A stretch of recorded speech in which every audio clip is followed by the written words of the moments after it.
யாரோ நல்லவர்கள் கஷ்டப்பட்டாங்க அங்கே வரட்டும் என்பதற்காகத்தான் அங்கே போயிருக்கிறதே தவிர நாட்டில் அக்கிரமம் இல்லை என்றால் நம்முடைய வரதராஜ பெருமாளை போல் ஊரோடு ஊராக இருந்திருக்க முடியும்.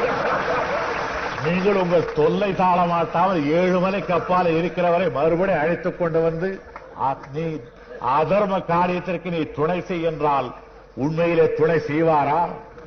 வெங்கடேச பெருமாள் படத்தின் பேரில் 5 ரூபாயை வைத்து அதை யாராவது வாங்கினால் வெங்கடேச பெருமாளிடத்திலே நம்பிக்கை உள்ளவர்களுக்கு நான் சொல்லுகிறேன், அவர்கள் இதுவரையிலே கும்பிட்ட கோவிந்தனுக்கு அவர்கள் செய்கின்ற துரோகத்தை போல் கோவிந்தனேது கோபாலனேது என்று பேசுகின்றவர்கள் கூட அவ்வளவு துரோகம் செய்ததில்லை என்பதை அருள் கூர்ந்து எண்ணி பார்த்துக் கொள்ளுங்கள். கற்பூரத்தை கொளுத்து கோயிலில் அடித்துவிட்டு 4 ரூபாய் நான் வாங்கியதில்லை என்று பொய்ச்சத்தில் செய்பவனை கூட சாதாரணமாக கருதலாம். வெங்கடேச பெருமாள் படத்தை வைத்து அதன் பிறகு 5 ரூபாய் நோட்டை வைத்து அதை எடுக்கப் போகிற நேரத்தில் தாய்மார்களும் பெரியவர்களும் ஒரு தடவை முகத்தை பாருங்கள். வெங்கடேச பெருமாள் எதற்காக இருக்கிறார் என்பதை பாருங்கள். 5 ரூபாய் நோட்டு வாங்கி கொடுக்கவா இருக்கிறார்?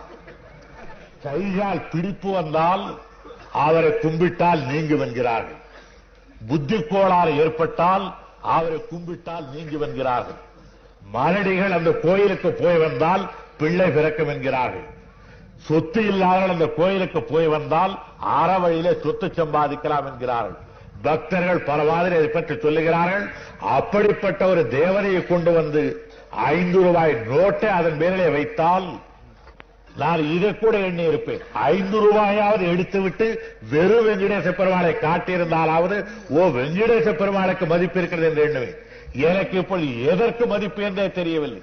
5 ரூபாய் நோட்டுக்கு மதிப்பா, வெங்கடேச பெருமாளுக்கு மதிப்பா, இந்த 2 ஒன்றின் மேல் ஒன்று வைக்கிறார்களே அது மதிப்பா என்று தெரியவில்லை.